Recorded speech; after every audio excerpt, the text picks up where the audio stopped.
কত কোটি টাকার মালিক হবেন, কয়টা গাড়ি হবে, কত বিঘা সম্পদ আপনি দুনিয়ার জমিনে করবেন, এটা আপনার মায়ের পেটের মধ্যে লেখা আছে। আপনি যতই চেষ্টা করেন, আল্লাহ যদি বলে বান্দা 1 কোটি টাকার মালিক হবে, কপালের মধ্যে লেখা আছে। আপনি যতই চেষ্টা করেন না কেন 1 কোটি 1 টাকারও মালিক হতে পারবেন না, যা লেখা আছে সেটাই হবে। সুবহানাল্লাহ বলবেন না? প্রথম 40 দিনে মায়ের গর্ভের মধ্যে রক্তের একটা পিণ্ড তৈরি হয়। এরপরে দ্বিতীয় 40 দিন যখন চলে আসে, তখন মায়ের গর্ভের মধ্যে ওই রক্তপিণ্ডটা গোস্তে পরিণত হয়ে যায়। এরপরে তৃতীয় 40 দিন আসলে ওই গোস্তের পিণ্ডটা হাড্ডিতে রূপান্তরিত হয়। রক্ত, গোস্ত এবং হাড্ডি মোট সময় লাগে 120 দিন। কয় দিন? 120 দিন। আল্লাহর নবী বলছেন, এই 120 দিন পার হয়ে যাওয়ার পরে ওই মায়ের গর্ভের মধ্যে সন্তানের কাছে আল্লাহ রাব্বুল আলামিন 2 জন ফেরেশতাকে পাঠিয়ে দেন। ওই 2 জন ফেরেশতা মায়ের গর্ভের মধ্যে চলে আসে। আসার পরে যেই বাচ্চা কেবলমাত্র 120 দিন মায়ের গর্ভের মধ্যে, আপনার কপালের মধ্যে ফেরেশতারা এসে 4টা জিনিস লিখে দেয়। জোরে বলেন কয়টা? 4টা জিনিস লিখে দেয়। ফায়ুক্তাবু আমালুহু, 1 নম্বরে লিখে দেয় কাজকর্ম। আমাদের এই মাহফিলে এমনও মানুষ আছে যে মানুষগুলা এই মাহফিলে আসার কথা নয়। কিছু মুরব্বী আছে কাজ কামে ব্যস্ত, মাহফিলে আসার কথাই ছিল না, কিন্তু আজকে মাহফিলে বসে আছে। এমন মুরব্বী আছে না? এই কাজকর্ম আমল, আপনি যে মাহফিলে আসছেন এইটা আজকে নয়, মায়ের পেটের মধ্যে যখন আপনার 120 দিন বয়স, সেদিন আল্লাহর ফেরেশতা আপনার কপালের মধ্যে লিখে দিয়েছেন। সুবহানাল্লাহ। আর আল্লাহ যেটা লিখে রাখেন এর বিরুদ্ধে কোনো কিছু করা আমার আপনার জন্য খুবই কঠিন। যেমন আমি হুজুর, আমি মাহফিলে বক্তৃতা করছি, আমি কি যাত্রা প্যান্ডেলে নর্তকীদের নাচের অনুষ্ঠানে, গানের অনুষ্ঠানে আমি যদি চাইলেও কি যাইতে পারবো? পারবো না, কারণ এটাও আমার কপালে লেখা আছে। সুবহানাল্লাহ বলবেন না? এরপরে 2 নম্বরে হচ্ছে ওয়াজালুহু, 2 নম্বরে মৃত্যু। বান্দা কোন জায়গায় কোন অবস্থায় আমার আপনার মৃত্যু হবে এটাও মায়ের পেটের মধ্যে লেখা। এজন্য আমরা দুনিয়াতে নাম যশ খ্যাতির কারণে মৃত্যুর ভয়ে জালেম শাসকের সামনে যদি দাঁড়াইতে ভয় করি, কোরআনের রাজ কায়েম করার জন্য যদি জীবন দিতে ভয় করি, তাহলে বুঝতে হবে আপনার ঈমান দুর্বল। কারণ আপনার মৃত্যু জন্মের আগে পেটের মধ্যেই লেখা আছে কোথায় কিভাবে হবে। আপনি যদি শহীদ তামান্না নিয়ে কাজ করেন, আল্লাহ রাব্বুল আলামিন আপনাকে এর কারণে জান্নাতের ভিতরে ঢুকায়া দিতে পারেন। সুবহানাল্লাহ। মৃত্যু তো লেখা আছে, আপনি মৃত্যু নিয়ে কেন ভয় করেন? আপনি সব সময় সত্যের পক্ষে থাকবেন, দ্বীনের পক্ষে থাকবেন, ইসলামের পক্ষে থাকবেন, কোরআনের পক্ষে থাকবেন। মৃত্যু যদি লেখা থাকে ওইভাবেই হবে, আর যদি এভাবে মৃত্যু না লেখা থাকে, যেভাবে লেখা আছে সেভাবেই হবে। আল্লাহ যেভাবে চান সেভাবেই মৃত্যু হবে। দুনিয়ার সব মানুষ যদি চায় আপনাকে হত্যা করবে, আর আমার আল্লাহ যদি চায় আমার বান্দাকে আমি বাঁচিয়ে রাখবো, দুনিয়ার সব মানুষ মিলে আপনার একটা পশমও বাঁকা করতে পারবে না। কথা বলেন ঠিক কিনা? এরপরে আমার ভাইয়ারা 3 নম্বরে ওয়ারিসকুহু, আপনার রিজিক আপনার কপালের মধ্যে, পেটের মধ্যে লেখা আছে। আপনি কয়টা বাড়ি করবেন দুনিয়াতে, কত কোটি টাকার মালিক হবেন, কয়টা গাড়ি হবে, কত বিঘা সম্পদ আপনি দুনিয়ার জমিনে করবেন, এটা আপনার মায়ের পেটের মধ্যে লেখা আছে।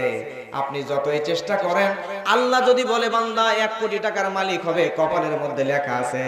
আপনি যতই চেষ্টা করেন না কেন 1 কোটি 1 টাকারও মালিক হতে পারবেন না, যা লেখা আছে সেটাই হবে। সুবহানাল্লাহ বলবেন না? এরপরে প্রিয় ভাইয়েরা 4র্থ নম্বর হলো দুঃখ কষ্ট। আমরা দুনিয়ার মানুষদের জীবনে যত দুঃখ কষ্ট আসবে এটাও দুনিয়াতে আসার আগে মায়ের পেটেই লেখা ছিল। এজন্য হতাশ হওয়ার কিছু নাই, নিরাশ হওয়ার কিছু নাই, ধৈর্য ধরে এগিয়ে চলতে হবে। আল্লাহ চাহে তো দুনিয়াতে যত দুঃখ কষ্ট দিবেন আপনাকে, তত তাড়াতাড়ি জান্নাতের পথ দেখায় দিবেন। সুবহানাল্লাহ। আল্লাহ সুবহানাহু ওয়া তাআলা রিজিক আপনাকে লিখে দিয়েছেন।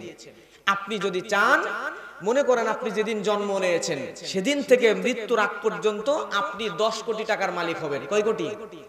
এটা কপালে লেখা আছে। যদি লেখা থাকে 10 কোটি, তাহলে আপনি 10 কোটি টাকারই মালিক হবেন। এখন মাঝখানে 2টা জিনিস, হালাল আর হারাম। এইটা আপনার উপর আল্লাহ ছেড়ে দিয়েছেন।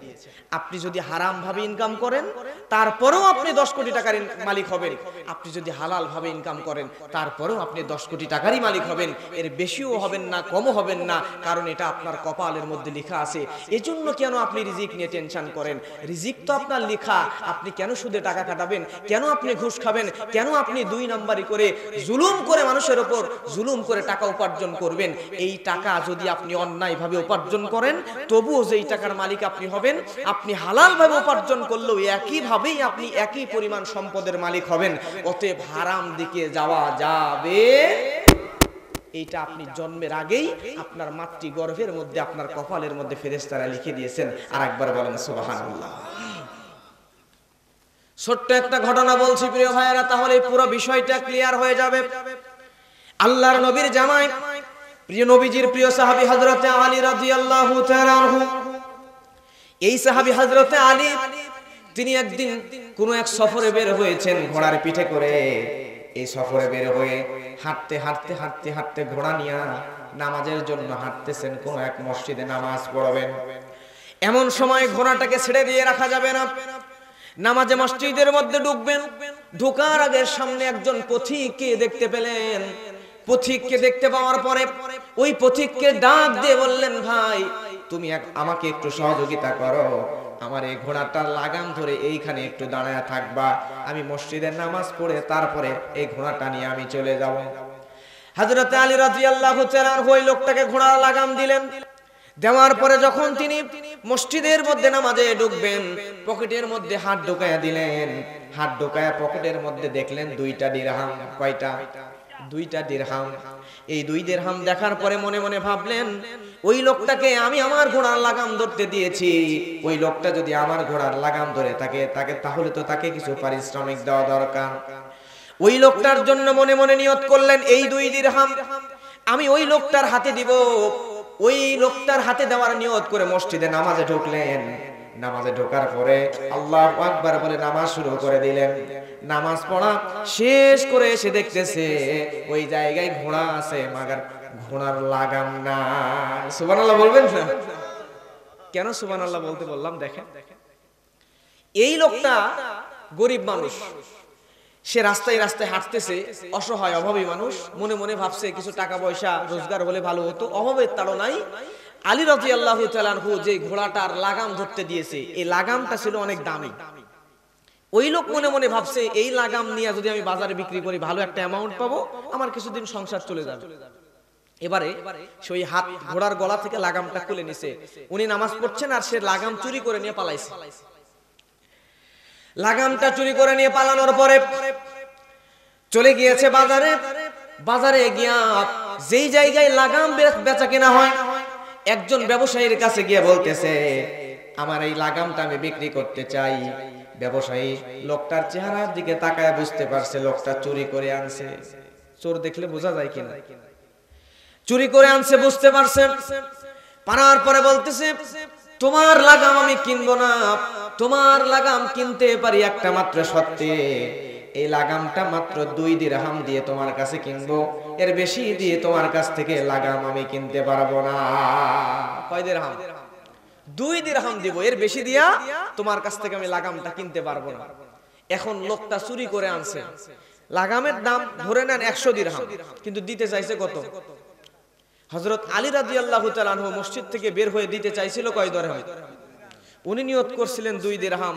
সে এই লাগামটা বেকায়দায় পড়ে ওই লোকটার কাছে 2 দিরহাম দিয়েই বিক্রি করে দিয়েছে, দিয়ে চলে আসতেছে। মাঝখানে সে 2 দিরহামেরই মালিক হলো, কিন্তু হালাল উপায়ে নাকি হারাম উপায়ে? এটা তার রিজিকে লেখা আছে। তাহলে আপনি বলেন তো, আপনি হারামে যাবেন নাকি হালালে যাবেন? আপনি সুদের উপর টাকা নেবেন, ঘুষ খাবেন, 2 নাম্বারি করবেন, সমাজের মানুষের গরিবদের টাকা আত্মসাৎ করে খাবেন, যেভাবেই খান, আপনি যতটুকু উপার্জন করছেন জেনে রাখেন হারাম ভাবে যেটা করছেন। আপনি যদি হারাম না করে হালাল অবস্থায় টিকে থাকতেন, যে টাকার মালিক হারাম ভাবে আপনি কোটিপতি হচ্ছেন, আল্লাহ আপনাকে ওই টাকার মালিক হালাল ভাবেই করে দিত। শুধু পরিশ্রম আর ধৈর্য নিয়ে সামনে এগিয়ে যেতে হবে। জোরে বলেন সুবহানাল্লাহ। আমল সে জিंदगी बनती है, अमल से जिंदगी बनती है, ए जन्नत भी ए जहन्नम भी, ए देखा कि अपनी फितरत है ना नारी ना नूरी। আমল দিয়ে মানুষের জিন্দেগি তৈরি হয়, আমল দিয়ে মানুষের জিন্দেগি তৈরি হয়। জান্নাতের নূর দিয়েও মানুষের জিন্দেগি, মানুষের জীবন নয়, জাহান্নামের আগুন দিয়েও তৈরি হয় না। আপনি যেমন আমল করবেন আল্লাহ সুবহানাহু ওয়া তাআলা আপনাকে তেমনি ফলাফল দান করবেন। সুবহানাল্লাহ। রিজিকের মালিক জোরে বলেন কে? আল্লাহ রাব্বুল আলামিন কোরআনের মধ্যে বলছেন, ওয়ালাউ আন্না আহলাল কুরা আমানু ওয়াত্তাকাউ লাফাতাহনা আলাইহিম বারাকাতিম মিনাস সামাই ওয়াল আরদ। আল্লাহু আকবার। আল্লাহ রাব্বুল আলামিন এই আয়াতে কোরআন মাজিদের মধ্যে বলে দিচ্ছেন, আল্লাহ রাব্বুল আলামিন বলছেন, ওই জনপদের লোকেরা যদি ঈমান আনয়ন করত, তাহলে ঈমান আনার কারণে আর পরহেজগারি করার কারণে আমি আল্লাহ রাব্বুল আলামিন ওই বান্দাদের উপরে আসমানি এবং জমিনি সমস্ত নিয়ামতের দরজা খুলে দিতাম। সুবহানাল্লাহ। দুনিয়ার মধ্যে যত মানুষ আছে সব মানুষগুলা যদি পরহেজগারিতা আর ঈমানদারিতা এনে কাজ করে, তাহলে আসমান এবং জমিনের সমস্ত নিয়ামতের দরজা জোরে বলেন খুলে দিবেন কে? তার উজ্জ্বল দৃষ্টান্ত আমাদের বাংলাদেশে ইলিশ মাছ আছে না নাই? ইলিশ মাছ সবচাইতে বেশি যে জায়গায় হয় এই নদীটার নাম হচ্ছে পদ্মা নদী। কি নদী? আমি ভারতে মাঝে মধ্যে প্রত্যেক বছরই ভারতে মাহফিলে যাই প্রিয় ভাইরা। তো এই বাংলাদেশের বর্ডার ক্রস করে ভারতে এই একই পদ্মা নদী ঢুকছে, কিন্তু মাঝখানে বর্ডার, মাঝখানে বেড়া, মাঝখানে ডিভাইড হয়ে একদিকে বাংলাদেশের মধ্যে যেটা পড়ছে সেটা হচ্ছে পদ্মা, আর ভারতের মধ্যে যেটা গেছে সেটা হচ্ছে গঙ্গা। একই নদী, দুই দেশে দুই নাম। বুঝতে পারছেন কথা? কিন্তু আশ্চর্যজনক হলেও সত্য, আপনারা আগে বলেন বাংলাদেশে ইমানদার মুসলমান বেশি নাকি ভারতে ইমানদার বেশি? জোরে বলেন কোন দেশে? আল্লাহ বলছেন যারা ঈমান এবং পরহেজগারিতার সাথে থাকবে তাদেরকে আল্লাহ সুবহানাহু ওয়া তাআলা এত বেশি আসমান এবং জমিনের নিয়ামত এর দ্বার খুলে দিবেন। তার উজ্জ্বল নমুনা দৃষ্টান্ত হচ্ছে এইটাই। বাংলাদেশে এই পদ্মা নদীতে সবচাইতে বেশি ইলিশ পাওয়া যায়, কিন্তু ভারতের গঙ্গা নদীতে ইলিশ খুব একটা খুঁজে পাওয়া যায়, যদিও দুই একটা পাওয়া যায়, স্বাদ হয় না। এজন্য ভারতের নাগরিকরা বাংলাদেশের ইলিশের প্রতি তাদের খুব টান প্রিয় ভাইরা। আর বাংলাদেশের ইলিশ মাছ আপনারা হয়তো জানেন, এক বাসায় যদি ইলিশ রান্না করে আশেপাশের 2-3 বাড়ি পর্যন্ত ইলিশ রান্নার ঘ্রাণ চলে যায়। সুবহানাল্লাহ বলবেন না? আমার প্রিয় ভাইরা লক্ষ্য করেন, শুধু তাই নয়, আস্তে আস্তে জনসংখ্যা বাড়তেছে, কিন্তু ঈমান যদি মানুষের মধ্যে থাকে তাহলে মানুষদের রিজিক বাড়ায় দিবেন কে? আরেকটু জোরে বলেন না কে? আমার দেশে আজ থেকে 50-55 বছর আগে মাত্র বাংলাদেশে মানুষ ছিল 7 থেকে 7.5 কোটি, কিন্তু আজকে 2024 সালে বাংলাদেশের মানুষ হয়ে গিয়েছে প্রায় 20 কোটি। কয় কোটি? 20 কোটি মানুষ হয়ে গিয়েছে। কিন্তু আমার বাংলাদেশে মানুষ বেড়ে গেছে ঠিক, কিন্তু খাবারের কি অভাব হয়ে গেছে? আজ থেকে 20-30-40 বছর আগে, এই যে আপনারা মুরব্বী আছেন, সামনেও মুরব্বী আছেন, আপনারা খুব ভালো বলতে পারবেন যে আজ থেকে 20-30-40 বছর আগে এই বাংলাদেশের পেয়ারা গাছগুলোর মধ্যে পেয়ারা ধরতো এত টুকটুক, ঠিক না? অনেক বড় গাছ, গাছের উপরে উঠে উঠে নামাইতে হতো, এত টুকটুক পেয়ারা হইতো। কিন্তু 7.5 কোটি মানুষ বাড়তে বাড়তে 20 কোটি হয়ে গিয়েছে। আবার এই 20 কোটি মানুষের রিজিকের ব্যবস্থা আমার আল্লাহ সুবহানাহু ওয়া তাআলা কেমনে করে দিয়েছেন। যেই গাছে 20টা 50টা পেয়ারা দিলে 1 কেজি হইতো, আজকে ওই পেয়ারার গাছে আল্লাহ এত বরকত দিয়েছে, এত বরকত দিয়েছে, একটা পেয়ারাই 1 কেজি ওজন হয়ে যায়। জোরে বলেন সুবহানাল্লাহ। আগের আমলে একটা জমিতে ফসল হইতো একবার, আর এখন মানুষ বেড়ে গেছে। আল্লাহ কত রহমত, আমার আল্লাহ কত দয়াবান।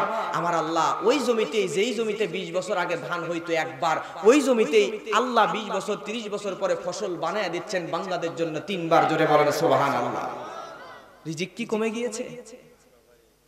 আমার প্রিয় ভাইরা লক্ষ্য করেন, আল্লাহ রাব্বুল আলামিন কোরআনের মধ্যে বলছেন وما من دابة في الأرض إلا على الله رزقها ويعلم مستقرها ومستودعها كل في كتاب مبين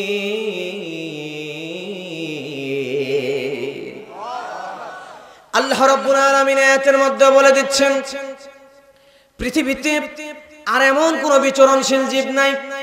আল্লাহ আয়াত দিয়ে সুন্দর করে জানিয়ে দিচ্ছেন দুনিয়ার মধ্যে যত বিচরণশীল যত জীব আছে প্রাণী আছে এই সমস্ত প্রাণীর জীবিকার দায়িত্ব, খাবারের দায়িত্ব, বাসস্থানের দায়িত্ব, সবকিছুর দায়িত্ব আল্লাহ সুবহানাহু ওয়া তাআলা নিয়ে নিয়েছে।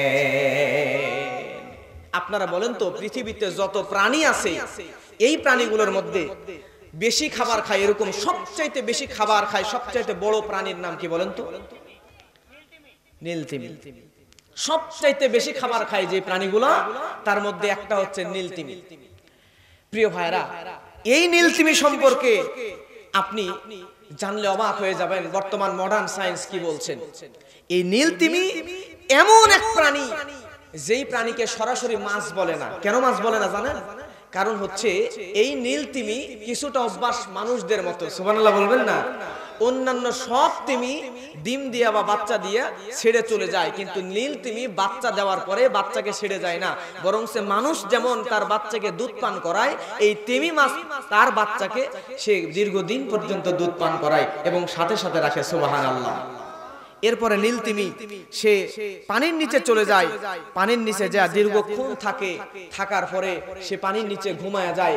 যাবার পরে মাইন্ডের মধ্যে আল্লাহ এমন কিছু বুদ্ধি তার মধ্যে সেটআপ করে দিয়েছে, নিঃশ্বাস শেষ হয়ে যাওয়ার কিছুক্ষণ আগেই তাকে ওই জিনিসটা সিগন্যাল দিয়ে দেয়, আর সে উঠতে সমুদ্র থেকে বের হয়ে আসে, এসে নিঃশ্বাস নিয়ে আবার সমুদ্রের মধ্যে চলে যায়। জোরে বলেন সুবহানাল্লাহ। এই নীলতিমির মানুষদের মস্তিষ্কের একটা অংশ হয়, আর তিমির মস্তিষ্কের অংশ হয় দুইটা। জোরে বলেন কয়টা? আমার প্রিয় ভাইরা, এই নীলতিমি প্রায় 100 ফিট লম্বা হয়। এই নীলতিমির ওজন হয় 200 মেট্রিক টন। কত মেট্রিক টন? 200 মেট্রিক টন ওজন হয়। 1000 কেজিতে হয় 1 মেট্রিক টন। আর এই নীলতিমি প্রত্যেক দিন এক বেলায় খাবার খায় 4 মেট্রিক টন। আমরা মানুষরা দিনে প্রত্যেক দিন 3 বেলা খাবার খাই, কিন্তু ধরে নেন তিমি মাছ যদি দিনে 2 বার খাবার খায় তাহলে 4 4 8 মেট্রিক টন। আমাদের কেজিতে হিসাব মেট্রিক টন খাবার হয়ে যাবে 8000 কেজি। এই 8000 কেজি আবার যেন তেন খাবার খায় না। সমুদ্রের মধ্যে আকর্ষণীয় এক ধরনের চিংড়ি মাছ পাওয়া যায়। এই চিংড়ি মাছ প্রত্যেক দিন নীলতিমি খায়। 1 কেজি 2 কেজি নয়, দিনে একটা তিমি মাছ 8000 কেজি চিংড়ি মাছ খায়। তাহলে চিন্তা করেন, একটা তিমি মাছের 8000 কেজি চিংড়ি মাছ দৈনিক যদি তিমি মাছের জন্য খাদ্যের তালিকায় আল্লাহ রেখে দেয়, তাহলে আমরা মানুষরা 1000 কেজি খাবার খাইতে তো 10,000 বছর লাগাবো। কথা বলেন ঠিক কিনা? তাহলে ওই তিমি মাছের খাবারের রিজিক নিয়ে কোনো টেনশন নাই। আল্লাহ সুবহানাহু ওয়া তাআলা প্রত্যেকদিন তাকে যদি 8000 কেজি তাও আবার চিংড়ি মাছ খাওয়ায়, তাহলে আমরা মানুষ দিনে তো 1 কেজি খাবারও খাইতে পারি না। তাহলে আমরা কেন রিজিকের টেনশন করে হারামের সাথে জড়াবো? ভাই, আমাদের কি পরকালে চিন্তা করার দরকার আছে না নাই? আজকে আমরা দুনিয়ার পাগল হয়ে গিয়েছি, পরকাল নিয়ে চিন্তা করি না। কবরের মধ্যে যেতে হবে এই চিন্তা আমাদের অন্তরের মধ্যে নাই। আজকে দুনিয়াতে আমরা এত পাগল হয়ে গিয়েছি, পরকালের চিন্তা, মৃত্যুর চিন্তা অন্তর থেকে বের করে দিয়েছি, আর রিজিকের পিছনে দৌড়াইতে পাগল হয়ে গিয়েছি। কিন্তু আপনি জানেন না, আল্লাহ যদি নীলতিমির রিজিকের ব্যবস্থা করতে পারে, তাহলে আপনার রিজিকের কিঞ্চিত পরিমাণও টেনশন করার কোনো দরকার নাই। আপনার রিজিকের বাজেট আল্লাহ আপনার জন্মের আগেই মায়ের গর্ভের মধ্যে করে দিয়েছেন।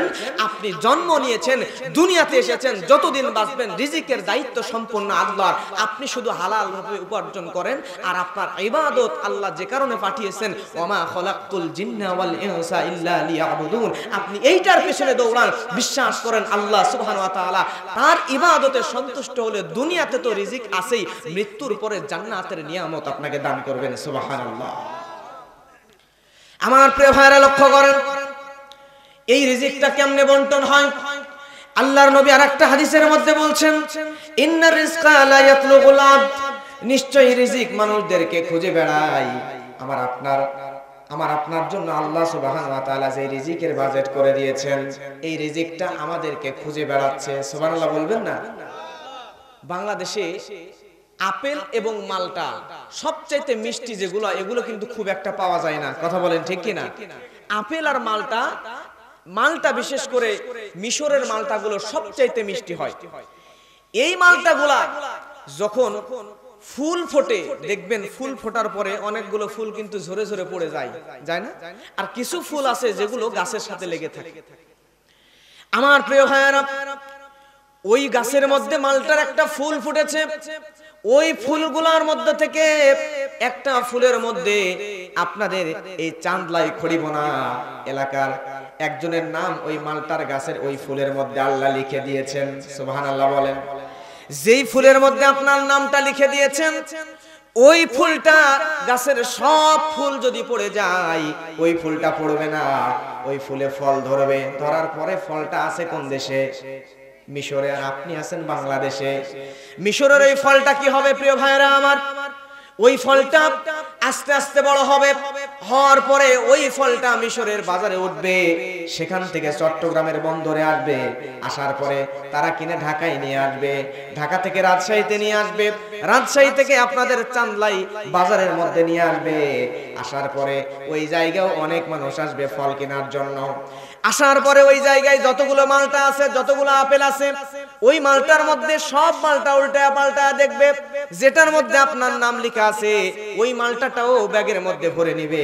নেওয়ার পরে আবার বের করে দেখবে, না এটা নিব না, রেখে দেবে। শেষ পর্যন্ত ওই মালটা আপনি কিনতে যায় আপনার রিজিকেই চলে আসবে। জোরে বলেন সুবহানাল্লাহ। রিজিক আপনাকে খোঁজা লাগবে না, রিজিক নিজেই আপনাকেই খুঁজে নেবে। জোরে বলেন না সুবহানাল্লাহ। কিছুদিন আগে ময়মনসিংহের মধ্যে একটা অ্যাক্সিডেন্ট হয়েছিল, ভয়ানক একটা অ্যাক্সিডেন্ট হয়েছিল। যে অ্যাক্সিডেন্টের কারণে একজন গর্ভবতী নারী, তার পেটটা ফেটে গেছে, ফেটে তার পেট থেকে সন্তানটা বের হয়ে ছিটকে আরেক জায়গায় যায় পড়ে গেছে। এই সন্তান কি বেঁচে থাকার কথা? মা মরে গেছে, সব মরে গেছে, কিন্তু ওই বাচ্চা ওই জায়গায় ইন্তেকাল করে নাই। জোরে বলেন সুবহানাল্লাহ। তার কারণ কি জানেন? তার কারণ তখন ওই বাচ্চার রিজিক শেষ হয়ে যায় নাই, দুনিয়াতে তার কিছু রিজিক অবশিষ্ট ছিল, যার কারণে আল্লাহ এত বড় ভয়ানক অ্যাক্সিডেন্ট থেকেও তাকে বাঁচিয়ে দিয়েছে, এত বড় দুর্ঘটনা থেকেও ওই বাচ্চাকে হেফাজত করে দিয়েছে। জোরে বলেন সুবহানাল্লাহ। আমার প্রিয় ভাইয়েরা, আল্লাহর নবী মুহাম্মদ রাসূলুল্লাহ সাল্লাল্লাহু আলাইহি ওয়াসাল্লাম বলেন, রিজিক পৌঁছে দেওয়ার দায়িত্ব হচ্ছে আল্লাহর ফেরেশতা মিকাইল আলাইহিস সালামের। মানুষ যখন মৃত্যুবরণ করবে, মৃত্যুর কিছু সময় আগে মিকাইল আলাইহিস সালাম ওই মানুষের কাছে চলে আসে, আপনার কাছে আসে হযরত মিকাইল। আসার পরে আপনার সামনে বলতে থাকে, বান্দা, দুনিয়ার এই পার থেকে ওই পার পর্যন্ত সব জায়গায় তোমার রিজিক আমি তন্ন তন্ন করে খুঁজেছি, দুনিয়ার মধ্যে আর একটা দানাও তোমার জন্য অবশিষ্ট নাই। এই কথা বলবে হযরত মিকাইল আলাইহিস সালাম যখন দুনিয়ার মধ্যে কোনো জায়গায় একটা দানাও পাবে না, পানিও পাবে না, তখন ওই বান্দার জন্য মৃত্যুর ফেরেশতা হযরত মালাকুল মাউত ওই বান্দার কাছে এসে জানটা কবজ করবে। জোরে বলেন আল্লাহু আকবার। এই রিজিকের স্তর হচ্ছে 4টা। জোরে বলেন কয়টা? কষ্ট হচ্ছে আপনাদের? চলে যাবেন?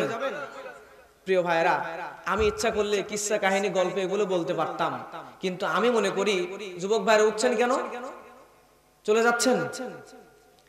প্রতিদিন তো মাহফিল হয় না, বছরে একদিন। আমি তো খুব বেশি কথা বলবো না, 12টার আগেই আপনাদেরকে ছেড়ে দেব।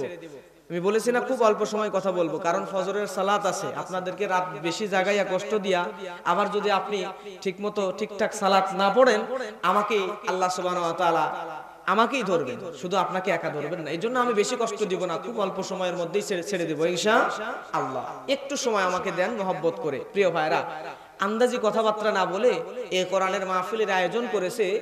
এই কোরআনের মাহফিলের আয়োজন করার উদ্দেশ্য, মানুষরা আসবে কোরআন এবং হাদিস থেকে কিছু নিয়ে তার ব্যক্তি জীবনে আমল করবে, নিজেকে পরিবর্তনের জন্য, আত্মশুদ্ধির জন্যই তো মাহফিল।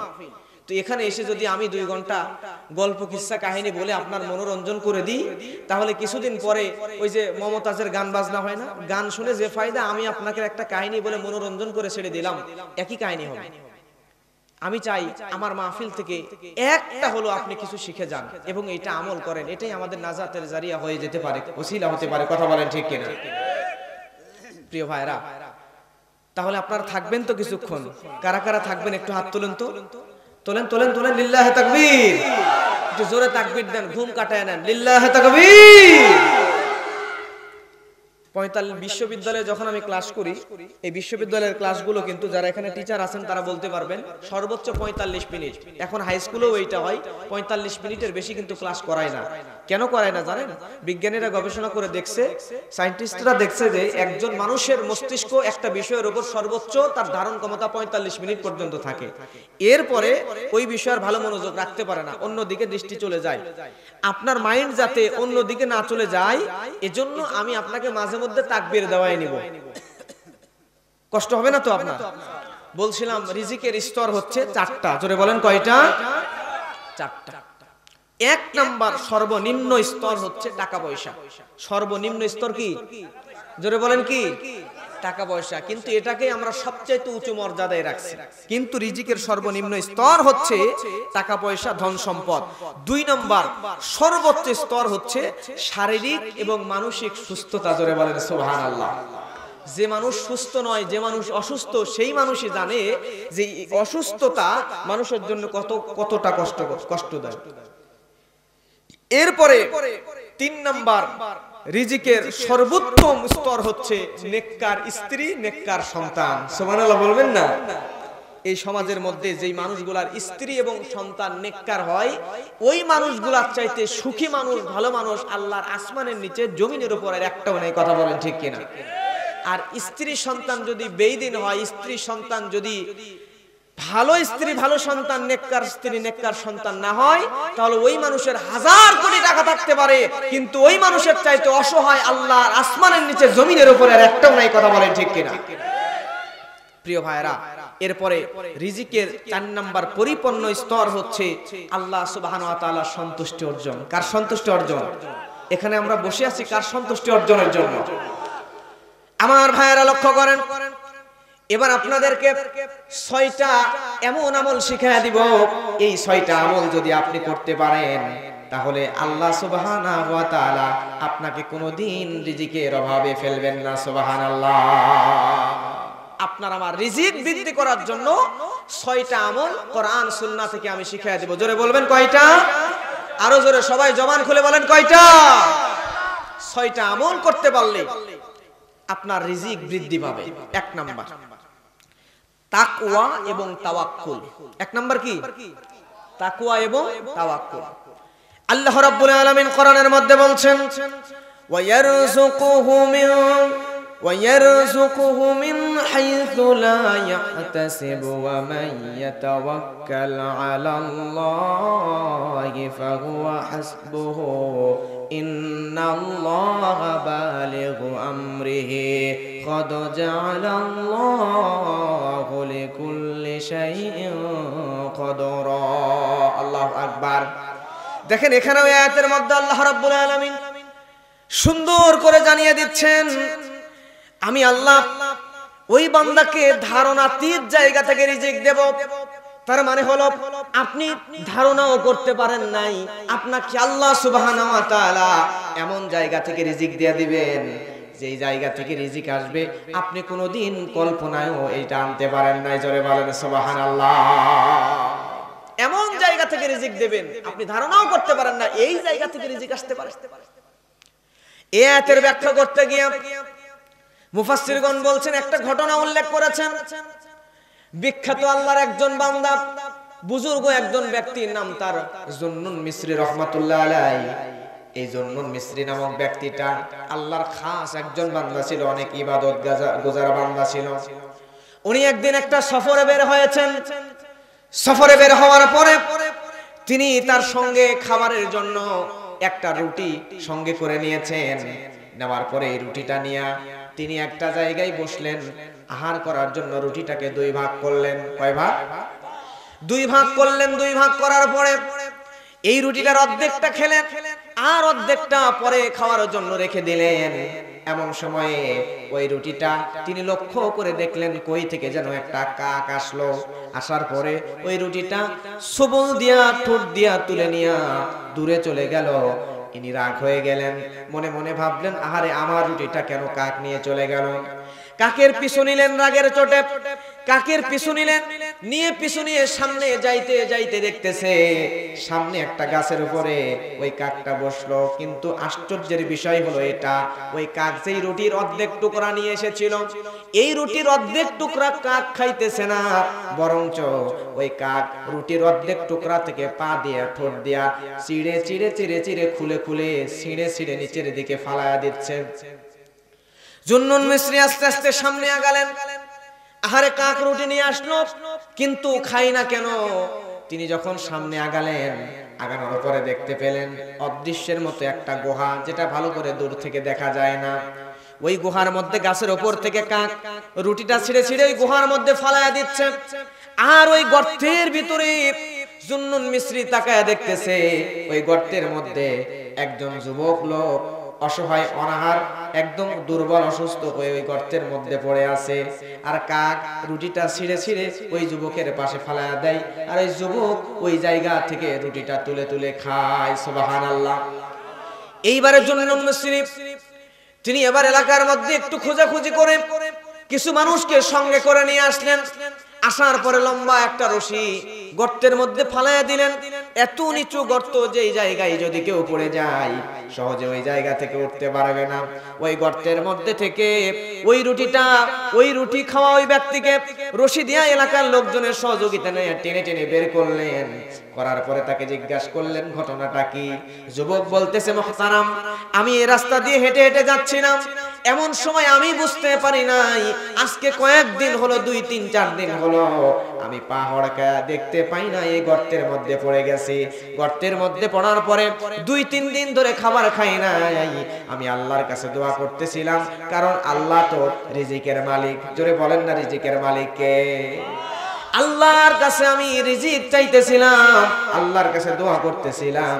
আর হঠাৎ করে দেখি কই থেকে যেন রুটির টুকরাগুলো আমার সামনে পড়ে, এগুলো খেয়ে আমার শরীরের মধ্যে একটু শক্তি আসছে। সুবহানাল্লাহ। আপনি কল্পনাও করতে পারবেন না আল্লাহ আপনাকে কোত্থেকে রিজিক দিচ্ছে। 2 নাম্বার রিজিক বৃদ্ধির আমল। 2 নাম্বার, কয় নাম্বার? বেশি বেশি ইস্তেগফার করবেন। বেশি বেশি কি পড়বেন? আস্তাগফিরুল্লাহ। হাদিস, সহিহ হাদিস অনুযায়ী এইটাই সবচাইতে বিশুদ্ধ মত ইস্তেগফার করার। আপনি বেশি বেশি পড়বেন আস্তাগফিরুল্লাহ। সবাই একটু পড়েন না, সবাই পড়েন আস্তাগফিরুল্লাহ। সবাই বলেন আস্তাগফিরুল্লাহ। প্রিয় ভাইরা, এই আস্তাগফিরুল্লাহ এটা বেশি বেশি পড়বেন। কারণ হলো প্রিয় ভাইরা, আল্লাহ রাব্বুল আলামিন কোরআনের মধ্যে বলছেন বেশি বেশি বেশি ইস্তেগফার পড়লে কি হয়। আল্লাহ বলেন, ফাকুলতু আস্তাগফিরু রাব্বাকুম ইন্নাহু কানা গফফারা। আল্লাহু আকবার। তোমরা যদি ইস্তেগফার বেশি বেশি পাঠ করো, তাহলে আমি আল্লাহ রাব্বুল আলামিন 1 নম্বরে তোমরা বান্দার যত গুনাহ আছে এই সমস্ত গুনাহগুলো আমি আল্লাহ ক্ষমা করে দিব। আপনি যতবার আস্তাগফিরুল্লাহ পড়বেন, যতবার আস্তাগফিরুল্লাহ পড়বেন, ততবার আল্লাহ সুবহানাহু ওয়া তাআলা আপনার গুনাহগুলোকে বারবার ক্ষমা করে দিবেন, ক্ষমা করে দিবেন, ক্ষমা করে দিবেন। জোরে বলেন সুবহানাল্লাহ। আল্লাহ রাব্বুল আলামিন আয়াতের পরের অংশে বলেন, ইউরসিলিস সামাআ আলাইকুম মিদরারা। সুবহানাল্লাহ বলবেন না? যদি কোনো জনপদের বান্দা, যদি কোনো এলাকার বান্দা, আমার কোনো বান্দা বেশি বেশি ইস্তেগফার পড়ে, তাহলে ওই জনপদের মধ্যে আমি আল্লাহ সুবহানাহু ওয়া তাআলা অসাধারণ রহমতের বৃষ্টি দান করব। জোরে বলেন না সুবহানাল্লাহ। আর রহমতের বৃষ্টি আল্লাহ তখন দেন যখন আল্লাহ সুবহানাহু ওয়া তাআলা ওই বান্দাদের উপর খুশি হয়ে যান, সন্তুষ্ট হয়ে যান। জোরে চিৎকার দিয়ে বলেন সুবহানাল্লাহ। আল্লাহ রাব্বুল আলামিন বলছেন, ওয়া ইউমদিদকুম বিআমওয়ালিন ওয়া বানিনা ওয়া ইয়াজআল লাকুম জান্নাতিন ওয়া ইয়াজআল লাকুম আনহারা। আল্লাহু আকবার। এর মধ্যে আল্লাহ রাব্বুল আলামিন বলছেন, আমি আল্লাহ বান্দাদেরকে এমন রিজিক দান করব, ওই বান্দাদের সম্পদ আমি আল্লাহ বাড়ায়া দিব। সুবহানাল্লাহ। ইস্তিগফার বেশি বেশি পড়বেন, আস্তাগফিরুল্লাহ বেশি বেশি পড়বেন, তাহলে আল্লাহ 1 নম্বরে সম্পদ বাড়ায়া দিবেন, 2 নম্বরে সন্তান বাড়ায়া দিবেন, 3 নম্বরে আপনাকে বাগান বাড়ায়া দিবেন, আর 4 নম্বরে রহমতের নদী বহমান করে দিবেন। এই 4টা রিজিক আপনাকে আল্লাহ দিয়ে দিবেন। যত ইস্তিগফার পড়বেন, যত ইস্তিগফার পড়বেন, আল্লাহ সুবহানাহু ওয়া তাআলা আপনাকে তত দিবেন। জোরে বলেন সুবহানাল্লাহ। এরপর আল্লাহর নবী বলেন, মান লাজিমাল ইস্তিগফার জাআলাল্লাহু লাহু মিন কুল্লি রিজকিন মাখরাজা ওয়া মিন কুল্লি হাম্মিন ফারাজা ওয়া রাযাকা মিন হাইথু লা ইয়াহতাসিব। আল্লাহু আকবার বলেন। কেউ যদি বেশি বেশি ইস্তিগফার পাঠ করে, আল্লাহ রাব্বুল আলামিন তাকে বিপদ থেকে মুক্ত করে দিবেন। ওই বান্দার জীবনে যত দুশ্চিন্তা আছে সব দুশ্চিন্তাগুলো দূর করে দিবেন। শুধু তাই নয়, ওই বান্দাকে এমন জায়গা থেকে আল্লাহ রিজিক দিয়ে দিবেন ওই বান্দা কল্পনায়ও আনতে পারে নাই। এই জায়গা থেকে আমার আল্লাহ আমাদেরকে রিজিক দিতে পারেন। সুবহানাল্লাহ। এরপরে 3 নাম্বার রিজিক বৃদ্ধির আমল। কয় নাম্বার? 3 নাম্বার রিজিক বৃদ্ধির আমল। আল্লাহর নবী বলছেন, মান আরাদা ইয়াফসাতা লাহু ফি রিজকিহি আও ইউনসা লাহু ফি আসরিহি ফালিয়াসিল রহিমাহু। আল্লাহর নবী হাদিসের মধ্যে বলছেন, যদি কোনো বান্দা রিজিক বৃদ্ধি করতে চায়, যদি কোনো বান্দা সম্পদ বাড়াইতে চায়, বান্দা যদি রিজিক বৃদ্ধি করতে চায়, হায়াত যদি বাড়াতে চায়, তাহলে ওই বান্দা যেন প্রতিবেশীর সঙ্গে ভালো ব্যবহার করে, ওই বান্দা যেন প্রতিবেশীর সঙ্গে এবং আত্মীয়দের সঙ্গে সম্পর্ক রক্ষা রাখে। জোরে বলেন সুবহানাল্লাহ। তাহলে আপনি যদি রিজিক বৃদ্ধি করতে চান, তাহলে আত্মীয়র সাথে সম্পর্ক রাখতে হবে এবং প্রতিবেশীর সঙ্গে কি করতে হবে? ভালো ব্যবহার করতে হবে। কিন্তু দুঃখজনক হলেও এটা সত্য, আমাদের সমাজের অনেক মানুষ আছে বাইরের মানুষের কাছে অনেক ভালো, কিন্তু প্রতিবেশীকে এত পরিমাণ গালমন্দ করে, ঝগড়া লাগার ওস্তাদ। আছে না? আছে না? আছে না? বাড়ির সামনে রাস্তা, তার জমি দিয়ে রাস্তার উপরে বেড়া দিয়ে দিছে, পিছনের বাড়িওয়ালা যাতে বের হতে না পারে। আছে না? নাই? এই সমস্ত কাজ করা যাবে না। আপনি যদি হায়াত বাড়াতে চান, আপনি যদি রিজিক বৃদ্ধি করতে চান, তাহলে আপনার প্রতিবেশীর সাথে আপনার সুসম্পর্ক রাখতে হবে, প্রতিবেশীর সঙ্গে ভালো ব্যবহার করতে হবে এবং আত্মীয়র সাথে সম্পর্ক ছিন্ন করা যাবে। কিন্তু আজকে আমাদের বাবারা যখন মরে যায়, তখন ভাইগুলা বোনদেরকে সম্পদ দিতে চায় না। বোন যদি এসে বলে, ভাই আব্বা তো নাই, আমারও অভাবের সংসার, একটু বাবার সম্পদের যে অংশটা আমি পাই আমাকে দিলে হয় না? ভাই তখন বলে, সম্পদ যদি নিস জীবনে এই বাড়িতে আসতে পারবি না। আসে না? নাই? আসে না? নাই? সম্পদ দেওয়ার ভয়ে একজন ভাই তার নিজের মায়ের পেটের বোনের সঙ্গে সম্পর্ক ছিন্ন করে। সম্পদ দেওয়ার ভয়ে একজন পুরুষ, একজন যুবক তার ফুপুর সাথে সম্পর্ক নষ্ট করে, নিজের বোনের সাথে সম্পর্ক নষ্ট করে। সম্পদের কারণে নিজের ভাইয়ের সাথে সম্পর্ক ছিন্ন করে। কথা বলেন ঠিক কিনা? এই কাজ যদি করেন, কিয়ামত পর্যন্ত আপনার রিজিক বাড়বে না। একটা সময় আসবে আল্লাহ আপনাকে অভাব দিতে দিতে দিতে দিতে ভিক্ষার থালি আপনার হাতে ধরায়া দিবে। কথা বলেন ঠিক কিনা? আমার প্রিয় ভাইয়েরা, এরপরে 4 নাম্বার হলো, রিজিক যদি আপনি বৃদ্ধি করতে চান, তাহলে আল্লাহর রাস্তায় বেশি বেশি দান করতে হবে। জোরে বলেন সুবহানাল্লাহ। এখানেও আল্লাহ রাব্বুল আলামিন কোরআনের আয়াত দিয়ে জানিয়ে দিচ্ছেন, কুল ইন্না রাব্বি ইয়াবসুতুর রিজকা লিমান ইয়াশাউ মিন ইবাদিহি ওয়া ইয়াকদিরু লাহু ওয়া মা আনফাকতুম মিন শাইইন ফাহুয়া ইউখলিফুহু ওয়া হুয়া খায়রুর রাযিকিন। আল্লাহ রাব্বুল আলামিন কোরআনের সবগুলো আয়াতগুলো আমি নোট করে নিয়ে এসেছি। প্রিয় ভাইয়েরা আমার, আল্লাহ রাব্বুল আলামিন এই আয়াতের মধ্যে কি বলছেন? আল্লাহ রাব্বুল আলামিন বলছেন, আমার পালনকর্তা তার বান্দাদের মধ্যে যাকে ইচ্ছা রিজিক বাড়িয়ে দেন, যাকে ইচ্ছা তার রিজিক সীমিত করে দেন। মানে সীমিত মানে কমায়া দেন। আল্লাহ চাইলে আপনার রিজিক বাড়িয়েও দিতে পারে, আবার আল্লাহ চাইলে আপনার রিজিক কমায়ও দিতে পারেন। তবে হ্যাঁ, আল্লাহ এটা জানিয়ে দিচ্ছেন, যদি কোনো বান্দা তার সম্পদ হতে দান করে, তাহলে ওই বান্দার রিজিককে দান করার কারণে আল্লাহ রাব্বুল আলামিন উত্তম বিনিময় দান করেন। তার মানে তার রিজিকের মধ্য থেকে দান করলে আল্লাহ ওই বান্দার আমল, ওই বান্দার সম্পদকে কমা দেয় না, বিনিময় মানে মুফাসসিরগণ বলছেন আল্লাহ ওই বান্দার সম্পদকে বাড়িয়ে দেন। সুবহানাল্লাহ। আপনি যত দান করবেন আপনার সম্পদকে আল্লাহ সুবহানাহু ওয়া তাআলা তত বাড়িয়ে দিবেন। জোরে বলেন না সুবহানাল্লাহ। প্রিয় ভাইরা, তাহলে বেশি বেশি দান করার দরকার। জোরে বলেন আছে না নাই? লক্ষ্য করেন এরপরে আল্লাহ রাব্বুল আলামিনের নবী যেমন করে কতগুলো হাদিস আমাদের সামনে বর্ণনা করেছেন। রিজিক বৃদ্ধির 5 নাম্বার আমল হলো, হাদিসের মধ্যে আসছে আল্লাহর নবী বলছেন তাবিয়্যু বাইনাল হাদ্দি ওয়াল উমরাহু ফাইন্নাহু ইয়ানফি আনিল ফাখর ওয়াজ দুনুব। যদি কোনো বান্দা হজ এবং উমরা করে, কি করে? যদি কোনো বান্দা হজ করে, যদি কোনো বান্দা উমরা করে, তাহলে ওই বান্দার রিজিককেও আল্লাহ রাব্বুল আলামিন হজ এবং উমরার মাধ্যমে বাড়িয়ে দেন। সুবহানাল্লাহ।